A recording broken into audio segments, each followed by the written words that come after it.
High, কেমন আছো তোমরা সবাই? আমি শুভ্রা, ডিজিটাল ডায়েরিতে তোমাদের সবাইকে ওয়েলকাম। আজকে বাড়ির একটা ঘরোয়া পুজোর গল্প বলছি তোমাদের। পুজো চলে গেলেও মনের মধ্যে পুজো রেশটা এতদিন অবধি ছিল জানো, তাই পুজোর ঘোর কাটিয়ে তোমাদের কাছে গল্প বলতেও বেশ দেরি হয়ে গেল। লক্ষ্মী পুজোর দিন সকালবেলা থেকেই এত কাজকর্মের মধ্যে ডুবে গেছিলাম যে রান্না বান্না কোনো কিছুই আর তোমাদেরকে দেখাতে পারলাম না। সন্ধ্যাবেলায় পুজোতে বসার আগে পর্যন্ত পুরো দিনটা ভীষণ ব্যস্ততায় কেটেছে। একা হাতে সবকিছু গুছিয়ে পুজোর আয়োজন করা। সোমবার লক্ষ্মী পুজো পড়েছিল এবার, তাই মেহাকেও পাইনি সারাদিন। সে তো চলে গেছিল স্কুলে। বিকালবেলায় যখন স্কুল থেকে ফিরলো আমার তখন কাজকর্ম শেষের দিকে। এই পুজো আচ্চার দিনগুলোয় বাড়িতেও না থাকলে একদম ভালো লাগে না। পাশে পাশে থেকে হাতে হাতে কত যে ছোট ছোট কাজগুলো করে দেয়, এবারে যখন ছিল না বেশ ভালো করে বুঝতে পারলাম। ছোট ক্লাসে থাকতে এই পুজো আচ্চার দিনগুলোতে ও বাড়িতেই থাকতো, এখন তো আর সেটা হবে না। এমনিতেও লক্ষ্মী পুজোর পরের দিনটা কিছুতেই স্কুল পাঠাতে পারি না ওকে। কাজকর্ম শেষ করে শুতে শুতে এত দেরি হয়ে যায়, ভোরবেলায় উঠতেই পারি না, আর খুব টায়ার্ড লাগে। আর সন্ধ্যাবেলায় আমার বন্ধুদের সপরিবারে নিমন্ত্রণ করেছিলাম, তারাও আর কিছুক্ষণের মধ্যে এসে পড়লো বলে। আর এদিকে মেহাকে দেখেছো, শাড়ি পরে চুপটি করে বসে আছে। পুজোয় বসার আগে শাড়িটা পরিয়ে দিয়েছিলাম। এবার আমার বন্ধু নীলাক্ষী প্রস্তাবটা দিয়েছিল সব বাচ্চাদের শাড়ি পরার। লক্ষ্মী পুজোর দিনে মেহারা 3 বন্ধু মিলে শাড়ি পরেছিল তাই। শ্রী শ্রী লক্ষ্মী দেবীর ধ্যান। ওম শাপাক্ষ মালিকাম্ভজ শ্রীনি ভীর্যাম্য সুস্থিরা কৃষ্ণে তথা ভবময়ী স্থিরা ঈশ্বরী কমলা লক্ষ্মীশ্চলা ভূতির হরপ্রিয়া নিশি নির্মল আকাশ মন্দ মন্দ বহিতেছে মলয় বাতাস লক্ষ্মী মায়ের লয়ের সাথে দেবনারায়ণ মলয় হেরো মাতা মর্তপানে চাহি একবার অন্যভাবে মর্তবাসী করি হাহাকার বলো মাতা প্রকাশিয়া কি পাপের ফলে অহনিশি নরনারী সদা দেখি জলে কালীর ভৃতের বাতি লক্ষ্মীর ভবনে গলে বস্ত্র দিয়া বসে দাঁড়া দুলিয়া আইলেন লক্ষ্মী দেবী দিতে পদছায়া ভূমিলাম আমি সারা দিল্লির নগরে কোথাও না দেখিলাম বাতি জ্বলিবারে ডাকিয়া কহেন লক্ষ্মী পদ্মাবতী প্রতি আজিকে তোমার গৃহে করিব বসতি সত্যবাসী লক্ষ্মী দেবী বদ্ধ যে হইল জগৎ সেটে ছাড়ি কবু যাইতে নারিল জগৎ সেটের তুল্য হয় কেবা ধনবান গৃহে যার লক্ষ্মী দেবী সদা বিদ্যমান। সোমবারে পুজো হওয়ায় স্বামী তো সারা দিনটা ব্যস্ত ছিল অফিসের কাজে। সন্ধ্যা থেকে ও ফ্রি হলো, আর সকাল থেকে কিচেনেই সারা দিনটা কেটে গেছিল আমার। সেদিন রান্নাটা আমি করেছিলাম, আর আমার কুক কাটাকাটি আর বাকি সব জোগাড় ও করে দিয়েছিল। কি কি রান্না হয়েছিল সেদিন সবই বলবো তোমাদের। আর এদিকে প্রদীপগুলো সলতে পাকিয়ে তেল ঢালার কাজটা মেহাই করেছিল সেদিন, আর বাবা মেয়ে মিলে সব প্রদীপগুলো জ্বালিয়েছে। পুজোও শেষ হলো এবার। ইতিমধ্যে আমার বন্ধুরাও এক এক করে আসতে শুরু করেছে।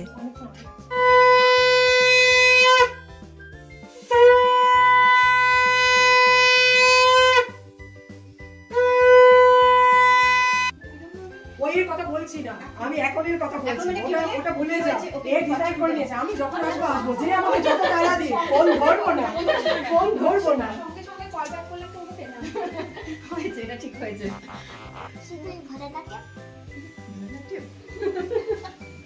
বাচ্চাগুলো কি সুন্দর শাড়ি পরে সাজগোজ করে গুছিয়ে প্রসাদ খেতে বসেছে দেখলে। এরা সবাই চলে এলেও একজন কাপল কিন্তু তখনও এসে পৌঁছায়নি। অঙ্কন আর মানালি, ওয়েন্দ্রিলার দাদা বৌদি, আর নীলাক্ষীর হাজবেন্ড সৌরভেরও আসতে একটু দেরি হয়ে গেছিল অফিস থেকে ফিরতে। 9টা নাগাদ মোটামুটি সবাই তখন চলে এসছে, সৌরভ ছাড়া। এলেই এরা থেমে যায়, একটু জোরে জোরে গল্প করবে তো।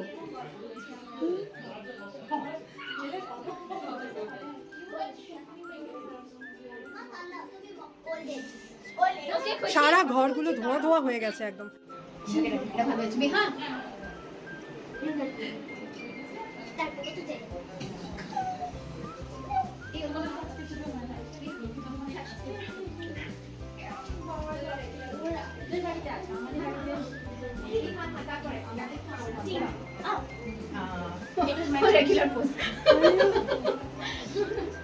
শাড়ি তুলছে, মেহাকে সবার পেছনে দাঁড়াতে হতো। দেখো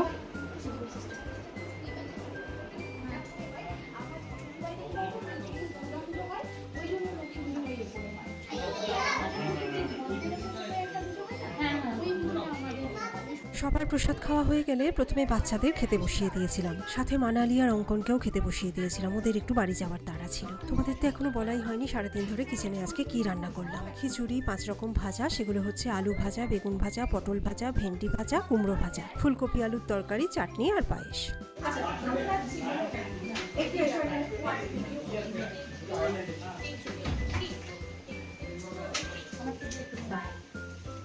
শ্রীপালি এসো। সেটিংস চেঞ্জ করে দিয়েছে জানি।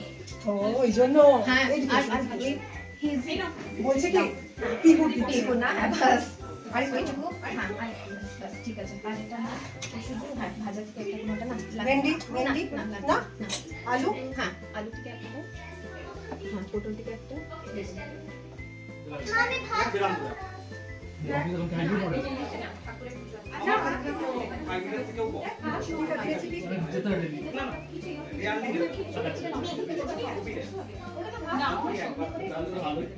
একটা মিষ্টি না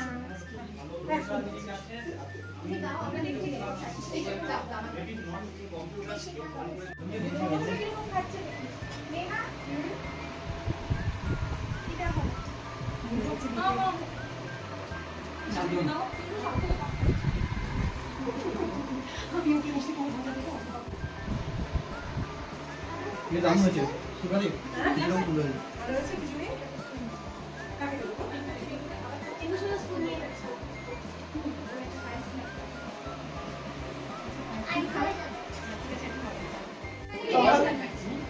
গরম করতে হবে পরি করতে হবে তুমি বাইরে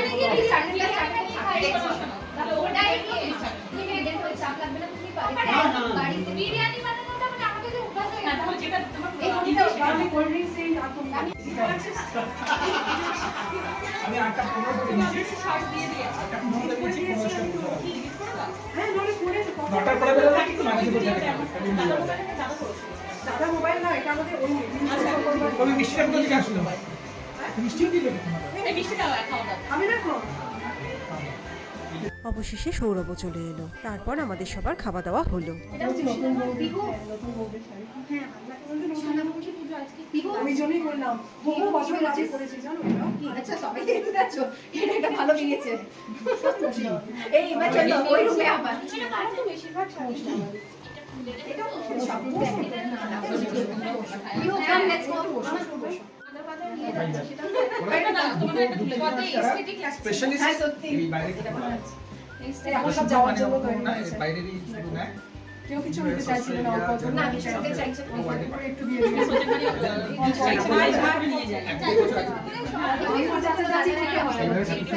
চাচা চাচি করতে হয় এই যে এগুলোকেও এখন টানাটানি করবে আর একটু চালিয়ে দিব তো রাত 11:30 বেজে গেছে, সবার বাড়ি যাওয়ার তাড়াও লেগে গেছে। পরের দিন সকাল হতে না হতেই স্কুল আর অফিসের তাড়া, তাই লক্ষ্মী পুজোর রাতের জমজমাটি আসরটা আমাদের এখানেই শেষ করতে হলো। দেখতে থাকো, শুরু করছি আর একটা গল্প। ঠিক আছে এসো একদম মাঝে মাঝে এসো হ্যাঁ দেখাও তোমরা ভাবলাম তোমরা কোন গল্পটা বড় আচ্ছা আমি না শোবো কি একটা থাকি হ্যাঁ হ্যাঁ ওটাই। এবার শুরু করলাম এবারের ভাইফোঁটার দিনের ছোট ছোট কিছু মুহূর্তের গল্প।